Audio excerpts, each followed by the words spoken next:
लेकिन सबसे बड़ी है कि इन्वेस्टमेंट तो आप कर रहे हो, लेकिन आपकी ज़िंदगी में बहुत सारे ऐसे रिस्क भी हैं जिनको आपको समझना पड़ता है। मैं मान लेता हूँ कि आपके पास 10 लाख 20 लाख की ऑलरेडी इन्वेस्टमेंट पड़ी है अपनी शेयर मार्केट के अंदर, और आपने बहुत सारी वीडियोस भी देखी होंगी। आपको ये लगता है कि लोग आपको बोलते हैं कंपनी आपको पे आउट तो करेगी उस चीज़ का, आपको अपनी इन्वेस्टमेंट खराब करने की जरूरत नहीं है जो आपने की हुई है। प्यार अपनी जगह बहुत अच्छी चीज़ है, मैं बोलता हूँ प्यार करो, लेकिन फैमिली के साथ आप प्यार करते हो, उस प्यार के लिए तो आपको पैसे की जरूरत है।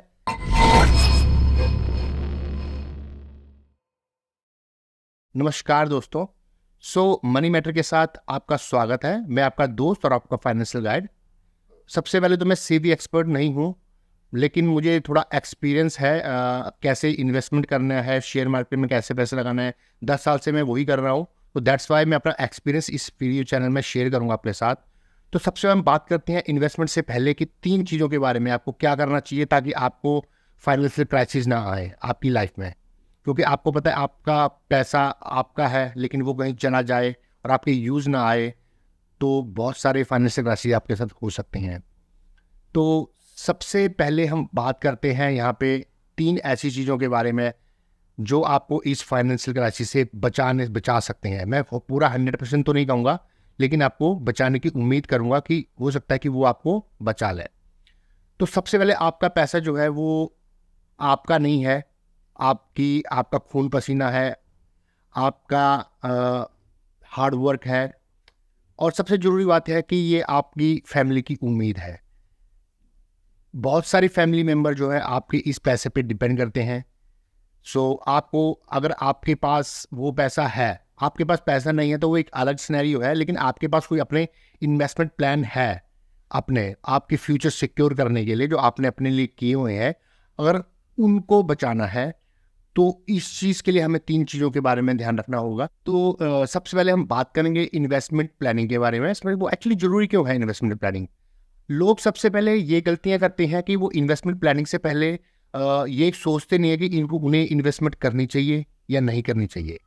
क्योंकि देखो, अगर आपका कोई दोस्त, आपका कोई फ्रेंड या आपका कोई रिलेटिव कहीं म्यूचुअल फंड या शेयर मार्केट में पैसा लगा रहा है और उसको अच्छे रिटर्न मिल रहे हैं, तो आप ये सोचोगे या भाई वो कितने पैसे कमा रहा है, किस हिसाब से पैसे कमा रहा है, और आप ना ये सोचोगे नहीं कि उस इन्वेस्टमेंट के लिए उसने क्या चीज़ फॉलो किया, क्या स्टेप्स फॉलो किए हैं। उस चीज़ को बिना सोचे आप अपना पूरा लमसम अमाउंट उस इन्वेस्टमेंट में यूज़ कर लोगे, लेकिन ये नहीं सोचोगे कि इस वक्त मार्केट ऊपर चल रही है या मार्केट नीचे चल रही है। उस पर आप बिल्कुल फॉलो नहीं करोगे और आप वो चीज़ आपकी सबसे बड़ी गलती है और आप अपना पैसा लॉस कर सकते हो। तो सबसे पहले इम्पोर्टेंट काम ये है कि रिस्क को समझना कि रिस्क क्या है, इन्वेस्टमेंट में किस तरह से रिस्क होते हैं। लेकिन सबसे बड़ी है कि इन्वेस्टमेंट तो आप कर रहे हो, लेकिन आपकी ज़िंदगी में बहुत सारे ऐसे रिस्क भी हैं जिनको आपको समझना पड़ता है। लाइक आपके साथ कुछ ऐसी अनहोनी हो जाए, ठीक है, और आपके पास इन्वेस्टमेंट तो है, लेकिन आपके पास कुछ ऐसे हो तो आपको उस चीज़ों के लिए पैसों की ज़रूरत है, तो आप उस पैसों के लिए क्या करोगे? उस पैसों के लिए आप अपने शेयर मार्केट के पैसों को यूज़ करोगे, लेकिन हो सकता है कि उस टाइम शेयर मार्केट ऊपर चल रही है या लॉस में चल रही है या नीचे चल रही है, वो उस पर डिपेंड करता है। तो उस पर ये डिपेंड नहीं करता है कि आप जिस रिस्क के लिए आप उस चीज़ पैसे को रिस्क ना देखें और प्लानिंग अच्छे से ना करें, तो उस चीज़ में आपका बहुत बड़ा लॉस हो सकता है। तो यहाँ पे मैं 3 ऐसी चीज़ों के बारे में बात करूँगा सबसे पहले, जहाँ पे आप अपने रिस्क को कम कर सकते हो। इमरजेंसी फंड क्या होता है? इमरजेंसी फंड नाम से आपको पता चल रहा है कि इमरजेंसी फंड क्या होता है। इमरजेंसी फंड मीन्स कि एक इमरजेंसी सिचुएशंस में जो फंड यूज किया जाने वाला है उसको हम इमरजेंसी फंड कहते हैं। तो इमरजेंसी फंड आपके लिए बहुत जरूरी है क्योंकि आपके पास इन्वेस्टमेंट तो है। मैं मान लेता हूं कि आपके पास 10 लाख 20 लाख की ऑलरेडी इन्वेस्टमेंट पड़ी है अपने शेयर मार्केट के अंदर, और आपने बहुत सारी वीडियोस भी देखी होंगी। आपको ये लगता है कि लोग आपको बोलते हैं कि इन्वेस्टमेंट तो करो, म्यूचुअल फंड में डालो, शेयर मार्केट में डालो, या फिर कहीं और डालो, ठीक है, किसी भी इन्वेस्टमेंट फील्ड में डालो जहां पे आपको अच्छे रिटर्न्स मिल रहे हैं। लेकिन आप वो गलती कर लेते हैं कि आपने उन पैसों को तो सब इन्वेस्ट कर दिया, आपको रिटर्न भी अच्छे मिल रहे हैं, लेकिन अगर लाइफ में आपके साथ कुछ ऐसा हो जाए तो आप कहां जाओगे?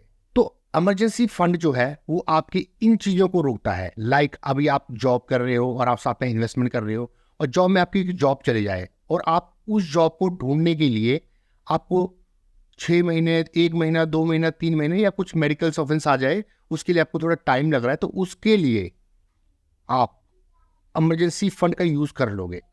अगर आपके पास इमरजेंसी फंड नहीं है तो आप क्या चीज कर सकते हो? आप या तो लोन ले लोगे, या आप एक इन्वेस्टमेंट खाली कर लोगे, या और भी चीजें हैं जो आप यूज करके रिश्तेदारों से मांग लोगे, या कुछ भी आप कर सकते हो। लेकिन वो चीज गलत है, उससे आपकी फाइनेंशियल क्राइसिस आने की पूरी संभावनाएं है। तो इन्वेस्टमेंट करने से पहले आपको इमरजेंसी फंड बनाना सबसे जरूरी है, क्योंकि ये बहुत इंपॉर्टेंट है आपके लिए। अगर इमरजेंसी फंड नहीं है तो आप ना बर्बाद हो सकते हो, अपने फाइनेंशियल क्राइसिस आपके पास आ सकते हैं अगर आपके पास इमरजेंसी फंड नहीं है।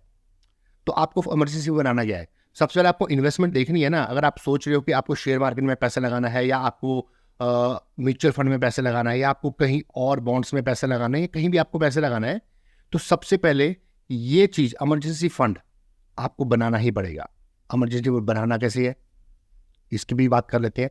तो इमरजेंसी फंड बनाने के लिए आपको मिनिमम 6 मंथ और मैक्सिमम 1 ईयर, इसका आपको एक खर्चा जो है, जो आपका मंथली खर्चा है, उस अकॉर्डिंग रखना है। खर्चे में ये नहीं कि आपकी मान लो सैलरी 50,000 है तो 50,000 का 6 गुना नहीं, या 12 गुना नहीं। आपके जो खर्चे हैं मंथली, नॉर्मल खर्चे, बिल्कुल नॉर्मल, आपके वो वीआईपी वाले खर्चे नहीं है, आपने ये चीज करनी है अपने होटल में खाने के लिए, वो नहीं। सिर्फ नॉर्मल खर्चे की आप सर्वाइव कैसे कर सकते हो उन इमरजेंसी फंड में। अगर आपके पास ऐसी कोई क्राइसिस आ जाती है, सिचुएशंस आ जाती है, तो आप सर्वाइव कैसे कर सकते हैं, तो वो सिचुएशन है इमरजेंसी फंड। ठीक है। तो इमरजेंसी फंड के लिए आपको सबसे पहले आपको बनाना है कि आपके मंथली खर्चे क्या है, आपका राशन कितने का आता है, आपका कोई अगर ऑफिस जा रहे हैं तो आपको ट्रांसपोर्ट का खर्चा कितना है, आपके पास अगर मान लो कोई व्हीकल है उसका पेट्रोल का खर्चा कितना है, या कोई भी आप पब्लिक ट्रांसपोर्ट यूज करते हैं तो उसका खर्चा कितना है, आपके अगर बच्चे स्कूल जाते हैं तो उनकी फीस क्या है, उनकी बस का फेयर क्या है, ट्रांसपोर्ट का खर्चा क्या है। अगर आपको छोटे मोटे मेडिकल्स मेडिकल सिचुएशंस आ जाती है, लाइक आपको, मैं बड़े मेडिकल सिचुएशंस की बात नहीं कर रहा, एक छोटे जैसे आपको बुखार हो गया, डेंगू, छोटे मोटे मेडिकल ऑफेंस हो गए, तो उस चीज़ में आपके जो खर्चे आएंगे तो उस चीज़ को भी मैनेज कर लो। ठीक है। तो वो खर्चे मिला के आपका मान लो 10,000, 20,000 जो भी बनता है, मान लो आपका 10,000 बना, जो भी आपका खर्चा है महीने का, तो 6 महीने का कम से कम 60,000 महीने का, 6 मंथ का मिनिमम जो आपका इमरजेंसी फंड होगा वो 60,000 होगा, और 1 साल का जो होगा उसका 120 होगा, 1,20,000। तो कम से कम 60,000 तो रखो भाई। 60,000 is more important for you. अगर आपको इमरजेंसी क्राइसिस से निकलना है तो ये आपको रखना पड़ेगा। इमरजेंसी फंड अब रखें कहाँ?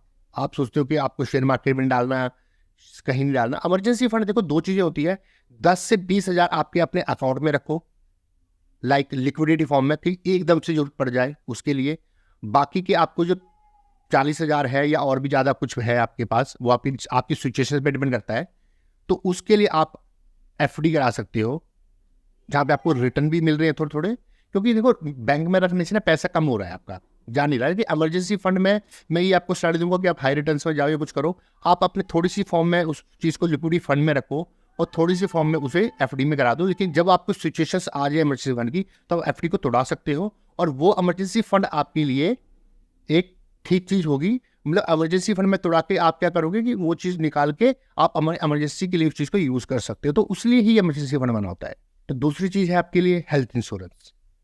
हेल्थ इंश्योरेंस, ये नाम से पता लग रहा है हेल्थ के लिए इंश्योरेंस आपने की है। अगर आपको कुछ हो जाता है, या हो जाता है मीन्स कि मरने की बात नहीं कर रहा मैं यहाँ पे बात कर रहा हूँ रिगार्डिंग आपको हॉस्पिटलाइज हो जाते हो, आपको कोई बीमारी है, उस छोटी मोटी बीमारी की बात भी नहीं कर रहा, वो हमारी इमरजेंसी फंड में कवर हो जाएगी। तो मैं यहाँ पे वो छोटी बीमारी नहीं, आपको जुकाम हो गया, सर दर्द हो गया, या आपको बुखार हो गया, उस चीज़ की मैं यहाँ पे बात नहीं कर रहा। मैं यहाँ पे बड़ी बीमारी की बात कर रहा हूँ, जैसे हार्ट अटैक हो गए, किडनी फेलियर हो गया, या कुछ ऐसी बीमारी, आपका ऑपरेशन होना है, आपका एक्सीडेंट हो गया, कुछ भी बड़ी बीमारी जहाँ पे आपको पैसे की नीड पड़ सकती है, और उसके चार्ज जो है हॉस्पिटल के बहुत ज़्यादा होते हैं। ₹1,00,000, ₹2,00,000, ₹3,00,000, ₹4,00,000, ₹5 ₹5,00,000, और ज़्यादा भी लग सकते हैं इस चीज़ के लिए। तो इस चीज़ के लिए प्रिपेयर होना आपको पहले पड़ेगा। अगर आपकी मान लो इन्वेस्टमेंट पहले से है, 10 लाख है, 5 लाख है, 20 लाख है, जो भी आपकी इन्वेस्टमेंट है, और आपको ऐसी हेल्थ इंश्योरेंस, आपकी हेल्थ वाइज कोई भी मेडिकल बिल आपके पास आ जाते हैं, तो आप उस चीज को कैसे सर्वाइव करोगे? आप नहीं कर सकते सर्वाइव भाई, नहीं कर सकते। आपको सर्वाइव करने के लिए पैसे चाहिए, और पैसे कहां से मिलेंगे? अपना आप पोर्टफोलियो को तो खराब नहीं करेंगे। जो भी आपने इन्वेस्टमेंट किया है, कहीं भी म्यूचुअल फंड में किया है, शेयर मार्केट में, कहीं भी आपने कहीं भी कुछ भी किया है, तो आप उस चीज को खराब तो नहीं करोगे ना। वो चलो आपको ऐसी इमरजेंसी सिचुएशन आ भी गई और आप उसी को खराब कर भी देते हो, तो आपकी जो इन्वेस्टमेंट है वो तो खत्म हो गई सारी। और दूसरा, जब आपने पैसा शेयर मार्केट से निकाला, तो उस टाइम अगर शेयर मार्केट लॉस में जा रहा है, तो आपका तो पैसा खुद भी लॉस में है ना। आपने जितना इन्वेस्टमेंट किया आपको तो वो भी नहीं मिला। तो इस चीज के लिए आपको हेल्थ इंश्योरेंस भी बहुत जरूरी है आपके लिए, आपकी लाइफ के लिए। अगर आपको ऐसी सिचुएशन आ जाती है, तो कंपनी जिसका आपने हेल्थ इंश्योरेंस ले रखा है, वो आपको उस चीज का पैसा देगी। वो कंपनी उस हॉस्पिटल को पैसा देगी, आपको पैसे देने की जरूरत नहीं है।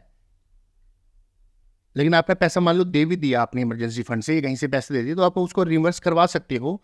आप उसके बिल्स वुल सबमिट करवा के पैसा ले सकते हो। लेकिन मैं यहाँ पे कोशिश ये करूंगा कि ऐसा हेल्थ इंश्योरेंस लो जो आपकी सिटी के अंदर, आपको नेटवर्क हॉस्पिटल प्रोवाइड करता हो, जहां पे आपको कैशलेस अमाउंट मिले। आपको पैसे देने की जरूरत नहीं है, सिर्फ कंपनी ही आपकी हॉस्पिटल को ट्रक पैसा देगी, आपको उसमें कोई फंसने की जरूरत नहीं है। अब आप ये बोलोगे कि एग्जाम्पल आपको कौन सा हेल्थ इंश्योरेंस लेना चाहिए। भाई हेल्थ इंश्योरेंस लेने के लिए टॉपिक में अलग बना लूंगा, उस चीज़ में बहुत चीज़ों का ख्याल रखना पड़ता है। लेकिन मैं सिंपल सी आपको बात करूंगा कि आप पॉलिसी बाजार पे जाओ। ये देखो, पॉलिसी बाजार मेरा स्पॉन्सर नहीं है, मैं यहाँ पे उसको वो नहीं कर रहा, लेकिन पॉलिसी बाजार में आप जाके कंपेयर कर सकते हो चीज़ों को कि कौन सा हेल्थ इंश्योरेंस का क्लेम रेशियो क्या है, कौन सी कंपनी का क्लेम 98% है, 97% है, 72% है। जिसका क्लेम रेशियो अच्छा है, उस कंपनी का हेल्थ इंश्योरेंस ले लो। और ये भी चेक कर लो कि हेल्थ इंश्योरेंस लेने से पहले कि आपकी जो सिटी में आप रहते हो, उस सिटी के अंदर उसके नेटवर्क हॉस्पिटल कितने हैं। मैं ये नहीं कह रहा आप जाके 40s में या बड़े बड़े मैक्स हॉस्पिटल या इन हॉस्पिटल में जाके इलाज करवाओ, नहीं। आपके पास आज से बहुत अच्छे अच्छे हॉस्पिटल है जो कि आपके बजट में हो जाता है। तो आपको हेल्थ इंश्योरेंस के लिए इतना कोई लाखों में रुपए लेने की जरूरत नहीं है। आप 5 लाख का सम इंश्योर्ड ले लो, ठीक है, बहुत है। अगर आपके पास पैसा, आपकी सैलरी अच्छी है, तो 10 लाख का ले लो। हर जो कंपनी होती है हेल्थ इंश्योरेंस में, वो आपको एक बोनस देती है। अगर आप 1 साल यूज नहीं करोगे, तो नेक्स्ट ईयर जो आपका रिन्यू होगा, तो आपको कुछ बोनस मिल जाएगा। 25% हो जाएगा, 35 भी देती है फर्स्ट साल के लिए, सेकंड ईयर के लिए आपको अप्रॉक्सीमेट 25% देगी, थर्ड ईयर के लिए थोड़ा कम देगी, फिर ऐसे चलते रहेगा। आपकी बोनस वो 5 लाख से उठ के 8 लाख 10 लाख भी हो जाएगा, अगर आपको नीड नहीं है। लेकिन आप ये मत सोचना हेल्थ इंश्योरेंस में आपको पैसा वापस मिलेगा, नहीं। लेकिन आपकी सिक्योरिटी तो है, आपकी और आपके परिवार की सिक्योरिटी तो है उस चीज़ के लिए। अगर आप फ्यूचर में कोई ऐसी चीज़ें आ जाती है, भगवान ना करे आए, मैं ये नहीं कहता कि आपको आनी चाहिए सिचुएशन, नहीं आए, अच्छी बात है, लेकिन सिक्योरिटी तो है। कंपनी आपको पे आउट तो करेगी उस चीज़ का। आपको अपनी इन्वेस्टमेंट खराब करने की जरूरत नहीं है जो आपने की हुई है। अगर आपको कोई ऐसी सिचुएशन आ जाती है, तो मैं ये नहीं चाहूँगा ना कि आप ये नहीं चाहोगे, या मैं ये नहीं चाहूँगा कि मैं अपनी हेल्थ मैंने जो अपनी इन्वेस्टमेंट की है, मैं इस चीज़ को यूज़ कर लूँ। मैं ये भी नहीं चाहूँगा कि आप किसी से, आप इन्वेस्टमेंट यूज़ नहीं करना चाहते, तो आप किसी के पास जाओ, अपने रिश्तेदारों के साथ आप पास जाओ, अपने दोस्तों के पास जाओ, या अपने किसी और पर्सन के पास जाओ जो आपको जानता है, उससे आप उस किस चीज़ के पैसे लो। भाई मेरी तो तबीयत ठीक नहीं है, मेरे को इतने पैसे की जरूरत है, दे दे। भाई कोई नहीं देता, चलो दे भी दिया, वापस तो करने पड़ेगी ना, फ्री में तो कोई भी देगा आपको। तो वापस करने के लिए फिर वही चीज़ है, आपको वो चीज़ करनी पड़ेगी। 5 लाख लग गया, 6 लाख लग गया, 3 लाख लग गया, 4 लाख, बहुत बड़ा अमाउंट है। और महीने का अगर आप 500 से 600 रुपये अगर हेल्थ इंश्योरेंस में महीने का दे रहे हो, या 700 रुपये दे रहे हो, तो आपकी सिक्योरिटी भी तो है। साल का कितना लग जाता है? अगर फैमिली ऑप्टिमा अपना लेना पड़ेगा, स्टार हेल्थ का ले लो, कोई और कंपनी का ले लो, ICICI लोम्बार्ड का ले लो, तो उसके जो सालाना जो हेल्थ जो 5 लाख का अगर आप सम इंश्योर देखोगे, तो वो भी आपको कम से कम 12-12.5 हज़ार में मिल जाएगा आराम से, 5 लाख का। और वो बोनस बढ़ रहा है, वो अलग है। तो कंपनी में आपको ये सिचुएशन जब आपके पास ऐसी आएगी, तो आपको ये किसके साथ हाथ फैलाना नहीं पड़ेगा कि आप जाके उस चीज़ से पैसे ले लो, किसी पर्सन से पैसे मांग लो, ये कर लो, वो मांगने क्यों है भाई? पैसे बहुत इंपॉर्टेंट चीज़ है हर के लिए। हर लोगों ने अपने लिए रखे थे, आपके लिए किसने नहीं रखा पैसा? आपके लिए पैसा किसने नहीं रखा भाई? आपको अपना खुद अपनी फैमिली की जो प्रोडक्शन है आपको खुद करनी पड़ेगी। किसी के पास जाके ये नहीं पैसा मांगना है, ये चीज़ गलत है मेरे लिए। और कुछ लोग बोलते हैं कि प्यार सबसे बड़ी जरूरी चीज़ है, पैसा नहीं। भाई प्यार से आप कुछ नहीं कर सकते। प्यार अपनी जगह बहुत अच्छी चीज़ है, मैं बोलता हूँ प्यार करो, लेकिन फैमिली के साथ आप प्यार करते हो, उस प्यार के लिए तो आपको पैसे की जरूरत है। प्यार को बढ़ाने के लिए भी पैसे की जरूरत है, किसी की सिक्योरिटीज़ के लिए, अपनी आपकी बेटी है, आपकी फैमिली है, माँ बाप है, उन चीज़ों के लिए तो आपको चाहिए ना, पैसा तो आपको चाहिए भाई। अगर आपको मेडिकल, आपके पास बिल आ जाते हैं, मेडिकल बिल, आपके पास फाइनेंशियल क्राइसिस आ जाते हैं, तो उस चीज़ के लिए मेडिकल बिल आते हैं, तो आपको एक पॉलिसी तो लेनी ही पड़ेगी मेडिकल इंश्योरेंस की। बड़ी पॉलिसी नहीं, छोटी पॉलिसी तो लो, कम से कम 5 लाख की तो आपको लेनी ही पड़ेगी। तो हेल्थ इंश्योरेंस आपके लिए बहुत ज़रूरी है, आपकी इन्वेस्टमेंट के लिए। अगर आपको आपको आपके पास 10 लाख 20 लाख की इन्वेस्टमेंट है और ऐसी कोई क्राइसिस आ जाते हैं मेडिकल से रिलेटेड, तो आपको वो खाली करनी पड़ेगी। आपकी इन्वेस्टमेंट, जो आपकी इन्वेस्टमेंट है उसका कोई फ्यूचर बचा ही नहीं, वो तो आप निकाल लिया आपने। और इमरजेंसी फंड भी यहाँ पे यूज़ नहीं होगा। इमरजेंसी फंड तो आपके बेसिकली जो मंथली खर्चे हैं उनके लिए है। हेल्थ इंश्योरेंस आपकी बीमारी के लिए। और आजकल हॉस्पिटल में हेल्थ इंश्योरेंस, हॉस्पिटल में जो बिल आते हैं वो बहुत ज़्यादा आते हैं, क्योंकि आपकी जो मेडिकल जो एक्सपेंसेस है बहुत बढ़ गए हैं। तो इसके लिए आपको किसी कंपनी के साथ टाइप करके आपको उसका इंश्योरेंस लेना ही पड़ेगा, अगर आपको आपको अपनी इन्वेस्टमेंट बचानी है। तो ये सेकंड स्टेप है आपको, कि आपको हेल्थ इंश्योरेंस बहुत ही ज़्यादा रिक्वायर्ड है इन्वेस्टमेंट शुरू करने से पहले। अगर इन्वेस्टमेंट है आपके पास ऑलरेडी, तो भाई इस चीज़ को पहले लो। इन्वेस्टमेंट की जो आपकी शिप है उसको कम करके या कुछ दिन के लिए होल्ड करके आप पहले इन चीज़ को लो। ये आपके लिए बहुत ज़रूरी है, आपकी लाइफ के लिए, आपकी फाइनेंशियल क्राइसिस को झेलने के लिए, आपकी इन्वेस्टमेंट को बचाने के लिए। ये बहुत ज़रूरी है आपके लिए, आपको ये चीज़ करनी पड़ेगी और करनी चाहिए।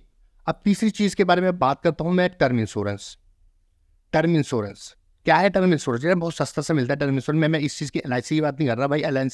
LIC जो आपने लेनी है ना, फिजूल की है, पहले बता रहा हूँ। वो LIC की लेने की जरूरत नहीं है आपको। आप एक टर्म इंश्योरेंस ले लो। एग्जाम्पल, आपकी एक फैमिली है, आपकी फैमिली में आपके माँ बाप, वाइफ, बीवी हो गई, बच्चे हो गए, वो चीज़ है आपके पास। और आप जो कमाने वाले वो आप ही हो, आपकी वाइफ नहीं कमा रही, आप कमा रहे हो। आपके माँ बाप बूढ़े हैं, आप कमा रहे हो, आप एक इकलौते हो। तो उस चीज़ के लिए अगर आपको कुछ होता है, कुछ भी खुदा ना खास्ता, मैं चाहूँगा नहीं कुछ हो, बट कुछ फिर भी कुछ आपके साथ होता है, आप इस दुनिया में नहीं रहते, तो उस फैमिली का क्या होगा? कहाँ पे जाएगी वो?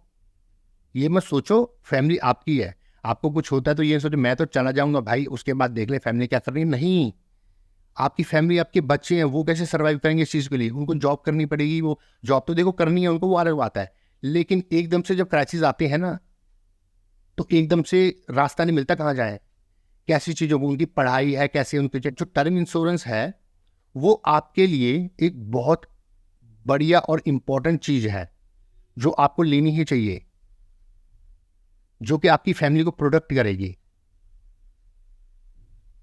आपकी फैमिली उस पैसों से बहुत कुछ कर सकती है। कम से कम, मैं वो ये नहीं बोलता आपको 1 करोड़ का, आप देखो आपकी जितनी इनकम है ना, 10,000 है, 20,000 है, 30,000 है, 50,000 है, 1 लाख है, मंथली जो भी आपकी इनकम है, उस अकॉर्डिंग आप अपना हेल्थ टर्म इंश्योरेंस लो। अगर मान लो आपका मंथली 700 रुपये है या 800 रुपये आपका टर्म इंश्योरेंस के अंदर आपको हर महीने का देना है। अगर आपको कुछ नहीं हुआ अगले 60 साल, आपके 60 साल तक, जहाँ तक भी आप करवा रहे हो, कम से कम 60 साल तक तो करवाओ, क्योंकि जब तक आप कमा रहे हो, अगर आप कमा रहे हो, आपको सब कुछ ठीक है, आप कमा रहे हो, तो आपको कोई जरूरत भी नहीं है इस पैसे की, क्योंकि आपकी फैमिली की प्रोटेक्शन तो आपके हाथ में ही है। लेकिन अब अगर आपको कुछ हो जाता है तो वो 50 लाख आपकी फैमिली को मिलेंगे, प्लस जो आपकी इन्वेस्टमेंट्स हैं वो भी आपकी फैमिली को मिलेगी।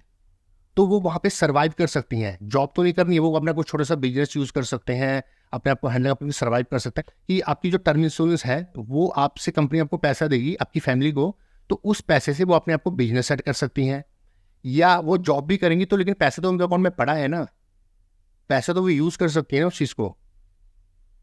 पैसा में कहीं FD में डाल दे, ज़्यादा आपको रिस्क नहीं लेना तो एफडी में डाल दो, कहीं कहीं और इन्वेस्टमेंट कर दो। उसका जो आपको इंटरेस्ट रेट आएगा आपकी फैमिली को, वो उससे भी आपके घर के खर्चे चल जाएंगे भाई, चल जाएंगे। 50 लाख 60 लाख 17 लाख अगर आपको मिल रहा है ना, आप इन्वेस्टमेंट और मिला के आपके पास है, अगर आपको फिर भी वो आपने उस चीज़ को एक छोटे से प्लेटफॉर्म लाके एफडी में भी डाल दिया, 7% के इंटरेस्ट में भी डाल दिया ना, फिर भी आपकी फैमिली को महीने का 30 से 40 हज़ार 50 हज़ार रुपये आराम से मिलेगा महीने का, जो कि इंटरेस्ट है। उसके लिए SW करवा लो, SWP, सिस्टमेटिक विदड्रॉ फंड, बहुत अच्छी चीज़ है। वो मंथली आपको पैसा, 1 तारीख को पैसा आपको 20,000 देने मंथली का देती रहेगी, आपको ये ऐसे पेंशन लग जाएगी उस चीज़ की, आपको तो नहीं लगेगी, लेकिन आपकी फैमिली को लगेगी। ठीक है, तो ये चीज़ आपके लिए बहुत इंपॉर्टेंट चीज़ है। जो टर्म इंश्योरेंस है वो बहुत इंपॉर्टेंट चीज़ आपके लिए, आपको ये करनी चाहिए इन्वेस्टमेंट से पहले, क्योंकि इन्वेस्टमेंट आपकी एक बहुत फ्यूचर प्लानिंग है। आप इन्वेस्टमेंट पर, ये मैं इन्वेस्टमेंट की बात ये नहीं कर रहा कि आप इस चीज़ में एक ट्रेडिंग कर लो या कुछ कर लो, नहीं। इन्वेस्टमेंट की मतलब है लॉन्ग टर्म के बारे में आप सोच रहे हो, आपकी बेटी की शादी है, आपकी बेटी या बेटी की पढ़ाई है, उनकी शादी है या कुछ है, या आपकी फ्यूचर प्लानिंग, लाइक आप रिटायरमेंट ले रहे हो, आपके कमाने वाला कोई नहीं है, आप उसके बाद छोड़ोगे तो कोई नहीं है, आप उससे सर्वाइव तो कर सकते हो उस पैसों से, तो उस फ्यूचर प्लानिंग के लिए है। लेकिन फ्यूचर के लिए आपको 10 से 20 साल या 25 साल चाहिए उस चीज़ को ग्रो करने के लिए, बहुत अच्छी चीज़ है इन्वेस्टमेंट। बट अगर ऐसी कोई आपके साथ कुछ ऐसा हो जाए तो उसमें क्या है, उसमें तो फिर आपका पैसा लग गया ना, आपकी फैमिली का कितना इन्वेस्टमेंट, वो सारी यूज हो जाएंगी। तो ये 3 चीज़ें आपके लिए बहुत ज़रूरी है, लाइक टर्म इंश्योरेंस, मेडिकल, और तीसरा हमारे पास है इमरजेंसी फंड। ये 3 चीज़ आपको हर हालत में लेनी है। बहुत बड़ा खर्चा नहीं है ये, महीने का बहुत बड़ा खर्चा नहीं है। पहले इमरजेंसी फंड को यूज़ करो, मतलब इमरजेंसी फंड बनाओ, उसके बाद मेडिकल लो, उसके बाद लो टर्म इंश्योरेंस। ये 3 चीज़ आपके लिए बहुत इंपॉर्टेंट है, आपको लेनी ही चाहिए ये चीज़, अगर आपको फाइनेंशियल क्राइसिस से बचना है तो आज के लिए इस वीडियो में सिर्फ यहीं तक है, क्योंकि बॉडी वीडियो एक्चुअली बहुत ज़्यादा बन गई है इस चीज़ में। तो ये चीज़ें जो है आपके लिए बहुत इंपॉर्टेंट है, आपको लेनी चाहिए, और आप लो इस चीज़ के लिए बिफोर स्टार्टिंग इन्वेस्टमेंट, या फिर इन्वेस्टमेंट ऑलरेडी शुरू हो गई है तो आप उस चीज़ को अभी ले लो। ये आपके लिए बहुत ज़रूरी है, आपकी इन्वेस्टमेंट को प्रोटेक्ट करने के लिए, और आपकी फैमिली को और अपने आप को भी प्रोटेक्ट करने के लिए बहुत अच्छी चीज़ है। तो इसी चीज़ के साथ मैं वीडियो को ख़त्म करूँगा। अगर आपको मेरी वीडियो पसंद आए तो प्लीज़ मेरे चैनल को सब्सक्राइब कर लें, इस वीडियो को लाइक कर लें, और कमेंट जरूर करें। अगर आपके पास कोई क्वेश्चंस हैं रिगार्डिंग दीज 3 सिनेरियोज जो मैंने आपको बताए क्वेश्चंस है, तो मुझसे कमेंट में पूछें, मैं उसके रिप्लाई पक्का करूँगा। तो अगर आपको ये वीडियो कैसी लगी मेरे को ये कमेंट करके ज़रूर बताना। तो अभी के लिए धन्यवाद, शुभ रात्रि।